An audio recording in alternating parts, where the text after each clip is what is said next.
मेरे भाई, अगर खुद के मुंह से प्रधानमंत्री, मुख्यमंत्री या जीवन में कुछ भी बनना होता तो फिर किसी को प्रयास करने की क्षमता की बात ही कहां है। लालू जी के पार्टी का, जिसको आप लोग बड़ा दल मानते हैं, आपकी जानकारी के लिए बता दूं, आपको रिफ्रेश आपके दिमाग को कर देता हूं।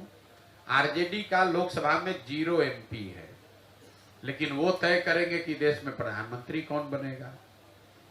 नीतीश बाबू के 42 विधायक हैं, मुख्यमंत्री बनने के लिए कभी लालटेन पर लटकते हैं, कभी कमल के फूल पर बैठते हैं, वो देश के प्रधानमंत्री बनेंगे।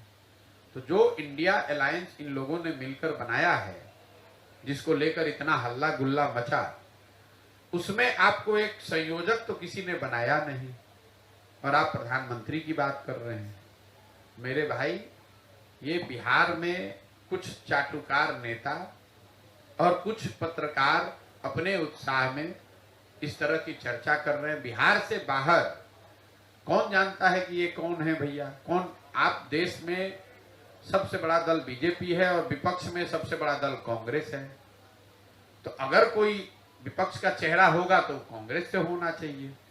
मान लीजिए कि अगर कांग्रेस से नहीं होता है तो दूसरा सबसे बड़ा दल तृणमूल है, वहां से होना चाहिए। तीसरा सबसे बड़ा दल डीएमके है, वहां से होना चाहिए। उन सारे दलों को हटाकर कोई नीतीश कुमार को, लालू यादव को क्यों अपना नेता बना लेगा? राजनीतिक क्षमता आप में है नहीं।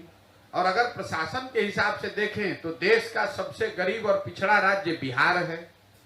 32 वर्ष से लालू और नीतीश ने जिस राज्य को सबसे गरीब और पिछड़ा बना के रखा है, पूरे देश के लोग कहेंगे कि आइए और महाराष्ट्र, गुजरात, तमिलनाडु को भी आकर बिहार की तरह पिछड़ा और गरीब बना दीजिए।